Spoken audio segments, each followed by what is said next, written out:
Сайн байцгаана уу? Намайг Ундрал гэдэг. Би Хүмүүлийн ухааны их сургуулийн докторантууд суралцаж төгссөн. 2020 оны 6 сарын 29-нд докторийн хамгаалтанд орсон. Судалгааныхаа ажлыг та бүхэндээ танилцуулахад бэлэн болсон байна. За миний судалгааны ажлын сэдэв бол Монгол англи хэлний зүр цэцүүгийн харьцуулсан судалгаа. За түүн дотроо жаргал зовлон семантик концепт гэсэн судалгааны ажлын сэдэвтэй. За судалгааны ажил маань удирдгалаас бүрдэж байгаа. Эхний хэсэгт удирдгал, за диссертацийн удирдгал хэсэгт бол судалгааны маань ажлын ач холбогдол, таамаглал, объект, судлагдах хуун, зорилго, зорилт, арга зүйн үндэс, за судалгааны ажлын шинэлэг тал зэргийг тодорхойлсон байна. За дараа нь судалгааны ажлын зорилгыг та бүхэнд танилцуулъя. Судалгааны ажлын маань зорилго бол төрөл бус хэлний төвшөнд хэлний сэтгэлгээний онцлогийг зүр цэцүүгийн хэрэглээнд тулгуурлан тодорхойлох явдал юм. За харин судалгааны ажлын зорилтыг одоо танилцуулъя. Монгол болон англи зүр цэцүүгийн материал тулгуурлан жаргал зовлон гэсэн семантик концептийн илэрхийллийн нийтлэг болон өрмөц онцлогийг тодорхойлох. За хоёрдугаарх зорилт бол жаргал зовлон утгыг илэрхийлсэн зүр цэцүүгийн бүтэц болон утга зүй функцийг тодорхойлох юм а. За таамаглалыг дэвшүүлсэн судалгааны ажлын маань таамаглал бол хүний ментал орон зайд дах концептд суурилсан семантик интеграц, блендингийн механизм нь зүр цэцүүг үүсгэдээс хамгийн чухал үүрэг гүйцэтгэнэ гэсэн таамаглалыг судалгааны ажлаараа дэвшүүлж байна. За судалгааны ажлын хэрэглэгдэхүүний хувьд бол жаргал зовлон утгыг илэрхийлсэн зүр цэцүү ус бол миний судалгааны ажлын хэрэглэгдэхүүн болж байгаа. За судалгааны ажлын объектийн хувьд жаргал зовлон семантик концептийн вербал илэрхийлэл бол өөрөө объект болж байна. За дараа нь судалгааны ажлын онол арга зүйн үндэс. За когнитив семантикийн онол бол прагматикийн онол, психосемантик онол, арга зүй, ассоциатив семантикийн анализын арга зэргийг хэрэгэлсэн. За зүр цэцүүг үүсгэхэд гол үр дүнтэй сэтгэлгээний механизмыг судалж үзэхэд ассоциатив сэтгэлгээ, аналог, блендинг, концептуал интеграц болон аксиологийн онолууд хамгийн чухал үүрэгтэй байлаа. За дараа нь судалгааны ажлын маань шинжлэх ухааны шинэлэг зүйл. За шинжлэх ухааны шинэлэг зүйл бол Монгол судлалд анх удаа зүр цэцүүгсийг когнитив болон ассоциатив семантик, психосемантик хүрээнд харьцуулан судалсанд оршиж байна. За дараа нь судалгааны ажлын онол практикийн ач холбогдлыг танилцуулъя. Хэлний сэтгэлгээний онцлогийг сургалтын агуулгад, загас гадаад хэлний сургалтууд явуулахад ашиглаж болно. За мөн бас хэлний үзэгдлийг загварчлахад ашиглах боломжтойгоороос судалгааны маань ажлын онол практикийн ач холбогдол үүнд оршиж байгаа. За энэхүү судалгаанд зүр цэцүүгийн хэлний шугамн бус сэтгэлгээний нэг илэрхийлэл гэдэг талаас нь судалсан. За судалгааны ажлын бүтцийг одоо танилцуулъя. Диссертацийн ажил нь удирдгал 2 бүлэг, дүгнэлт, ном зүй болон хураангуй гэсэн хэсгүүдээс бүрдэж байна. За 1-р бүлэгт зүр цэцүү үүсгэх концептуудыг тодорхойлох асуудал, тайлбаруудыг ерөнхийлөн гаргаж Монгол англи зүр цэцүү үсгийг судалсан талаар бичсэн. За харин 2-р бүлэгт жаргал зовлон гэсэн семантик концептуудын когнитив шинж чанарыг Монгол англи хэлний зүр цэцүү үсэд тодруулсан. За дүгнэлт хэсэгт судалгааны ажлын үндсэн үр дүнг тусгалаа. За харин одоо үргэлжлүүлээ та бүхэнд диссертац хамгаалахад оруулж буй санал үндэслэлүүдийг танилцуулъя. 1-р нь хэлний харьцангуй чанарын Sapir-Whorfын hypothesis-ийг илэрхийлэн зүр цэцүү үгс болж байгаа. За 2-дугаарт нь зүр цэцүү үгс нь хэлний сэтгэлгээнд нөхөх зарчмаар хэрэгждэг болохын бодит илрэл юм.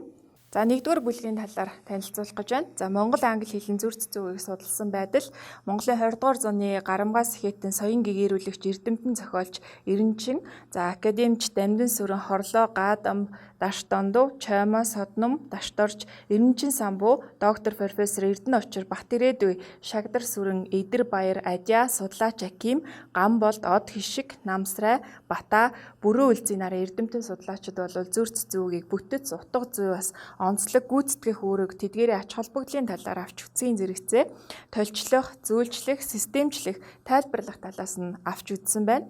За харин доктор профессор Эренчин самбуу бол Монгол ардын зүр цэцүүгийн онцлог шинж чанар, түүний нийгэм хүний амьдралд гүйцэтгэх үүрэг зэргийг нь дүгнэн бичсэн байдаг. За дараа нь Хэл бичгийн ухааны доктор Ажиагийн хувьд бол Английн мянган зүр цэцүүгийг Монгол Орос орчуулга болон дүүцэлтэнд бичсэн ба номын дэд хэсэгт Монголын ертөнцийн 3 дүрийг Орос, Англи орчуулгын хамтаар төлөвлөсөн байна. За Шинжлэх ухааны академийн хэл зохиолын хөрвүүлэнгийн хүндэт доктор Даштондов аливаа хэлний үг зүй, утга зүй, найруулга зүй хамгийн онцлог шинжийн цогц бүрдэл гэвэл зүр цэцүүг хийгээд сургаал үг, за хэвшмэл хэлц хэллэг юм. Түүнд тухайн улс үндэстний ард зуны ажил байдал, ахуй соёл, ёс заншил, сэтгэлгээний төвшин үнэлж таашаах болон үзэн ядах хандлага бүгд бүрдмэл гэж бас зүр цэцүүгийг оновчтой тодорхойлсон байдаг. За харин гадаад эрдэмтдээс бол Монгол зүр цэцүүгийг судалсан эрдэмтэд бас олон байдаг. Түүний нэг бол Джеймс Реймонд. За Монгол ардын зүр цэцүүгсийг англи хэлэнд орчуулж тавьснаас гадна тэдгээрийн тайлбарыг мөн Монгол англи хоёр хэл дээр байршуулсан байна. За Америкийн нэрт эрдэмтэн Алан Дандэс аман зохиолыг тухайн орны соёлын тусгал гэж үзэн Английн зүр цэцүүгсэд дүн шинжилгээ хийсний үндсэн дээр за зүр цэцүүг нь сэдв тайлбарыг агуулсан дүрслэлийн хамгийн наад зах нь нэг элементээс бүрдсэн уламжлалт баталгааны илэрхийлэл гэж тодорхойлсон байна. За зүр цэцүүгийн бүтцийн анализын чухал давуу талуудын нэг нь түүний үр дүнгуудыг шалгарсан батлагдсан байж чадах боломж гэж мөн үзсэн байна. За харин англи зүр цэцүүгийн тухайд бол эрдэмтэн Милнер ангиллын олон хувилбарыг дэвшүүлэхийн зэрэгцээ тэдгээрийн бас шатлалт бүтцийг тэмдэглэсэн бол Норик тэдгээрийн дүрслэлийн ангиллыг гаргасан байна. За англи зүр цэцүүгс нь хүмүүсийн амьдрал хийгээд үйл ажиллагааны туршлагыг ерөнхийдөө дүгнэн авч үзнээс гадна хувь хүний зан үйлийг тодорхой нөхцөл байдлаар дүрслэн үзүүлсэн байдаг. За эдгээр нэхэвчлийн хүмүүсийн зан авир байдлыг сөрөг талаас нь тусгавж сургамж зөвлөгөө анхааруулах хэлбэрээр өгсөн байгаанаас зүр цэцүүгүүдэд тусгалаа олсон байна.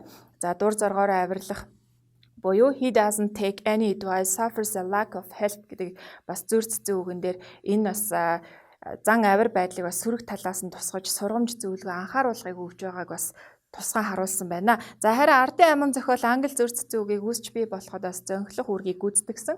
За уламжлалт зүр цэцүүгийн нэлээд их хэсэг нь бас эрдэмтэд, эмч, хуульчид болон сонгодог зохиолчдын бүтээлээр дамжуулан англи хэлэн латин, грек болон европын хэлнүүдээс дамжин ирсэн байна. За Honig, Lakoff, Turner, Coulson зэрэг эрдэмтэд бол англи зүр цэцүүгсийг когнитив хэл шинжиллийн чиглэлээр судалж байгаа. За когнитив хэл шинжилэл хөгжихийн хэрээр Жил Фоконигийн оюуны орон зайд үндэслэлсэн интеграцийн концептуал онолыг дэвшүүлсэн.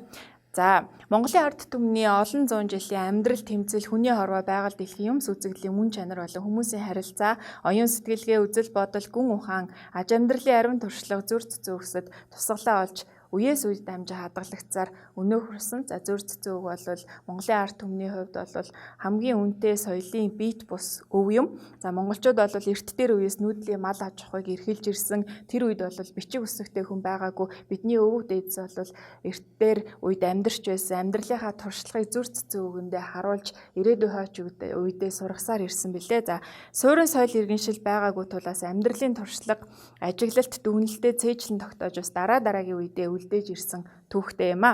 Монгол ардын зүр цэцүүгс нас амьдралын хар ухаан, сургамж, үнэлэмжийг шингээсэн байдгаараа бусад орны зүр цэцүүгстэй бас ач холбогдлороо төстэй байдаг ч гэсэн Монгол хүний ахуй ухаантай бас холбоотой байдгаараа бусад улс орны зүр цэцүүгсээс илт давуу ялгаатай байлаа. За Монгол хүний сэтгэлгээ болон танин мэдхийн онцлог нь аливаа зүйлийг байгалийн зүй тогтлын үүднээс бас олон тайлбарлаж, зөөрлөн хэлж, зүр цэцүүгэндээ тусгалаа болгож байснаас зүр цэцүүгийн судалгаа хийж байхад бас ажиглагдаж байлаа. За газар тариалан эрхэлж байсан англичуудын хувьд бол харин эсэргээрээ шудраг үнэн, натурал зүйлийг эрхэмлдэг байсан бөгөөд бас худал хуурмаг, хиймэл ердийн бус зүйлийг зөвшөөрдөггүй байсан бөгөөд тэдний үнэт зүйлийн чухал үзүүлэлт нь бол ажил хөдөлмөр юм. За no bees, no honey, no work, no money. He that would eat the fruit must climb the hill гэсэн зүр цэцүүгнүүдэд англи зүр цэцүүгнүүд бол ажил хөдөлмөр бол амжилтын эхлэл, аз жаргалын үндэс юм а гэсэн бас утгыг агуулж байсан.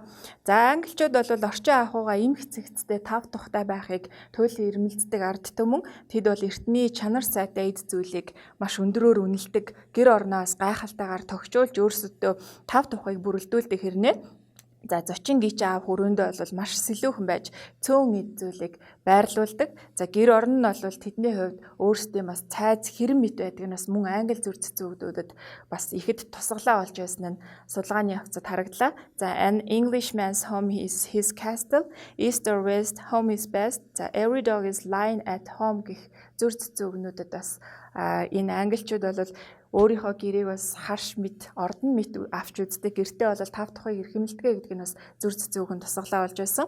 Англичуудын хамгийн онцлог шинж чанарын нэг бол зан чанарын доктортой байдал юм.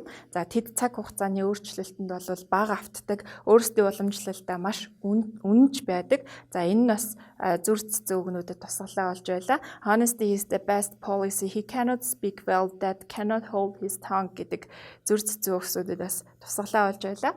За Монгол зүр цэцүүг бол тодорхой цаг хугацаандаас үүсэж монголчуудын соёл иргэншлийн давтагдашгүй онцлогийг илэрхийлж ирсэн нь зүр цэцүүгс метафор нь хүний аналог сэтгэлгээ Мендел маппингийн өвөрмөц бас илэрхийлэл болох тухай судлаачдын дүгнэлтэнд нийцэж байлаа. За Монгол зүр цэцүүгс бол ихэвчлэн тойл зүй, утга дүрслэл, зүрлэл талаасаа судлагдсан байдаг бол англи зүр цэцүүгс нь когнитив хий шинжилэл, за тухайлбал концептуал интеграц, оюуны орон зай болон фреймийн онлын үүднээс судлагдаж байгаа юм. За Монгол англи хэлний зүр цэцүүгсийг харьцуулан судлах нь бол тэдгээр хэлээр яригч арт түмний үндэсний менталитетийн ил төстэй болон ялгаатай талуудыг илрүүлэх. За Монгол англи зүр цэцүүгийн концептуализацийг харьцуулан үзэхэд бас чухал ач холбогдолтой байсан.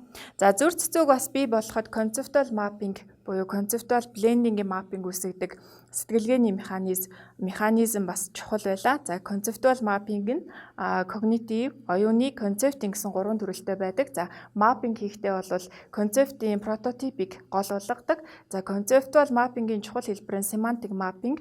За прототипийг үндэслэн зүр цэцүүгсийг кластер аргаар ангилдаг. За зүр цэцүүгийг ойлгох сэтгэхүй үйл явцыг их хүрээ буюу source domain, за зорилттой хүрээ буюу target domain-ийн холбогдлоор тайлбарладаг, тус тайлбарладаг. Орчин үеийн англичууд бол өөрийгөө захирах, бие зүй авч явах соёлыг бол хүний зам төлөвийн бахархал гэж үздэгээрээ давуу талтай байлаа. За тэдгэрхий бас элен далангуу байхыг хүмүүжилгүй илрэл гэж үздэг байна. За монголчууд бол эсэргээрээ авч үздэг. Тухайн хүүхэд бас элен далангуу өөрийгөө илэрхийлэх өндөр чадвартай бол тухайн хүүхдийг бас зөв хүмүүжилж ингэж авч үздэг бол англичууд бол эсэргээрээ байсан судалгааны явцад ажиглагдлаа. За a bargain is bargain, always put your best foot forward, first things first гэх мэт зүр цэцүүдэд бас тусгалаа болж байсан. За харин хүүхдийн хүмүүжлийн тухайд англичууд бол нэлээд хатуу ханддаг бөгөөд тэд хүүхдийг хит хайрлаж өсөхөөс илүү бие даасан хувь хүн болохыг нь илүүд үздэг. За give a child his will and he will turn ill. За children are poor man's riches гэх мэт зүр цэцүүгнүүдэд бас энэ тусгалаа болж байсан. За англичууд бол эрдэмтэн өмгөөлөгч, улс төр судлаач хэн ч байсан мөнгийг бол сайн олж бил биенчингээ зузаан байлгахыг хичээж бас үүний тулд хөдөлмөрлөдөг арт түмэн юм. За a heavy purse makes a light heart, a light purse is a heavy curse гэдэг зүр цэцүүгэнд бас энэ тусгалаа болж байсан. За англичууд бол гэрийн тэжээмэл амьтдыг маш их тэжээдэг бөгөөд нийгмийн үзэгдэл, хүмүүсийн алдаа дутагдлыг бас гэрийн тэжээмэл амьтдаараа илэрхийлэх зүр цэцүүгсүүдээс англи зүрхэнд нэлээдгүй ажиглагдчихсан. За жишээлбэл love me and love my dog. За энэ дээр бол чи надад тайртай бол миний нохоонд тайртай бай гэж шууд утгаараа ойлгож байгаа боловч чи надад тайртай юм бол миний бүх зан аашийг төвчих ёстой гэсэн утгыг бас цаад санааг илэрхийлж байна. За a cat may look a king, wait for the cat to jump гэсэн зүр цэцүүгнүүдээс англи зүр цэцүүгнээс муур нохоотой гэрийн тэжээвэр амьтадтай холбоотой зүр цэцүүгээс бас нэлээд ажиглагдж байсан. За a pint of sweetness and barrel of bitterness make up the world гэж байна. За хатуу зөөлөн, жаргал зовлон гэх мэт эсрэг ойлголтуудыг бас зэрэгцүү суудахтай зүр цэцүүгс юм. За үзэгдлийн учир шалтгааны холбогдол бол харилцан нөхөх зохицлыг харуулдаг. Ийм зүр цэцүүг бол англи хэлэнд нийтлэг байлаа. Envy is as cold as a bullet. За envy ба bullet-ийн ижил төстэй шинжийг жишсэн утгатай зүр цэцүүг юм. За юм үзэгдлийн адил төстэй байдалд үндэслэн ассоциатив холбогдлоор үүссэн зүр цэцүүг бас англи хэлэнд ажиглагдаж байлаа. За нэгдүгээр бүлгийн дүгнэлтийг танилцуулъя. Монгол зүр цэцүүгсэд бол нүүдэлчин соёл иргэншил, амьдралын хэв шинж, байгалаас хамааралтай байдлыг олон талаас нь өрмөц хэлбэрээр илэрхийлсэн байна. За байгалийн хүн ширүү нөхцөлд мал аж ахуй эрхлэн амьдарч ирсэн манай нүүдэлч арт түмний менталитеттэй холбоотой гэж үзэж байна. За англи зүр цэцүүгэнд бол нийгмийн янз бүрийн давхаргын менталитет, шашны үзэл санааг бас ахиу тусгасан байна. За англи хэлэнд бол улс төрийн үг нийтлэл зүр цэцүүгийг өргөн хэрэгэлдэг байна. Монгол зүр цэцүүгсэд бол хөдөлмөрч зан чанарыг хүний хөдөлмөрт хандах эерэг хандлагатай холбоо илэрхийлж, за төвчээр, эрүүл мэнд, эд баялаг, хангалуун амьдралтай мөн зөвлөсөн нь нийтлэг байлаа. За англи хэлний зүрх зүйгэнд бол хөдөлмөр нь хүний хэрэгцээг хангах гол үндэс бөгөөд хүн үүний үр шимийг хүртэж байдгийг мөн тусгадаг. За зүрх зүйгс шударга ёсыг эрүүл саруулах ухаан, эрдэм мэдлэг, амьдралын зам, зарим тохиолдолд дээд тэнгэрийн хүчтэй зөөрлөдөг. За аливаа ард түмэн амьдралын утга учирыг олох, зовлон бэрхшээлийг туулах шударга үнний хүч туслана гэж итгэж үүнд тэмүүлж тэмцэж ирснийг бас зүрх зүйгсүүд гэрчилж байна. За англичууд бол эсэргээрээ Аз бол азгүй хүмүүст ирдэг юм а гэсэн нийтлэг хандлагатай байдаг. Яагаад вэ гэхээр англичууд бол Аз завшааныг гинтийн байдлаар ирнэ гэдэгт итгэдэггүй. Тэд бол хувь тавилан гэхээсээ илүү өөрөө хүч хөдөлмөрөөр хөдөлмөрлөж тухайн аз жаргалыг дууддаг гэсэн үзэл баримтлалтай байдгаараас монголчуудаас ялгаатай байлаа. За хүмүүсийн амьдралын жаргал зовлон хамт туулж, зовж, зүдэрч яваа хүнийг инрээ хайрлаж, ухааруулан зоригжуулж, жаргаж байгаа нэгнийг сэрэмжлүүлэх утга бол монгол зүрх зүйгэнд англи хэлнээсээ илүү нийтлэг гарч ирж байлаа. За ингээд ерөнхий дүгнэлтийг та бүхэндээ танилцуулъя. За судалгаанаас үзэх юм бол монгол англи хэлний зүрх зүйгсэн тухайн ард түмний аж төрөх, хэв шинж, үндэсний соёл, сэтгэлгээний онцлогийг илэрхийлэх байдлаараа хэлний сэтгэлгээний нийтлэг болон бас онцлог талыг илэрхийлэх судалгааны нэн сонирхолтой объект болж байгаа. За нүүдэлчин болон суурин аж төрөх ёсны онцлог зүрх зүйгээр илэрч байгааг хэлний сэтгэлгээнд харьцангуй чанарын илэрхийлэл гэж үзнэ. За зүрх зүйгийн хэллэгийг бүрдүүлэх үгсийн утгын нэгтрэл адилгүй, зарим үгс үндсэн утгаа бүрэн алдаж нийтлэг болон өрмөц утга илэрхийлж байгаа нь хэлний сэтгэлгээнд их концептуал блендингийн механизмын үйлчлэлийг бас тодорхойлж байлаа. За шашны ёс заншил, сүсэг, бишрлээс үүдэлтэй зүрх зүйгс нь үс нутгийн хүрээнд хэлний нийтлэг шинжийг тодорхойлно. За юмс үзэгдлийн олон талт ассоциатив холбоонд үндэслэн концептуудын синтез нь зүрх зүйгсийн утгыг холбогдлоор нь ангилах бас суурь болж байна. За ассоциатив холбогдол нь зүрх зүйгсийн утгын иерархийг тодорхойлох бас үндэслэл болохоор байна. За би та бүхэндээ бас докторийн хамгаалтанд орсон судалгааны ажлыг танилцууллаа. За яагаад заавал зүрх зүйгсийг сонгосон бэ гэх юм бол зүрх зүйгс бол монголчуудын бас үнэтэй соёлын үнэт өв юм. За бид их хэлээ хамгааллын хайрлыг гэж ярьж байна. Зүрх зүйгс бол зүрх зүйгсийг хүүхдүүдтэй багаас нь хэрэглүүлсээр өнөөдрийг хүрэх бол бидний их хэлээ хамгаалжуулдаг бас хамгийн чухал зүйлүүдийн нэг юм. За монгол англи хэлний зүрх зүйгсийг харьцуулан судалж байхад нэг зүйл ажиглагдчихсэн нь англичууд бол зүрх зүйгсийг зөвхөн улс төрийн үг нийтлэлдээ хэрэгжилж байсан. За монголчуудын хувьд бол ерөөсөө өглөөг зүрх зүйгээр эхлүүлээл оройг зүрх зүйгээр дуусгадаг. Тийм зүрх зүйгийг бас хэрэглээндээ маш түлхүү хэрэгэлдэг ард түмэн гэдгээрээс бусад улс орнуудаас ялгаатай байсан нь ажиглагдаж байлаа. Анхаарлаа хандуулсанд баярлалаа.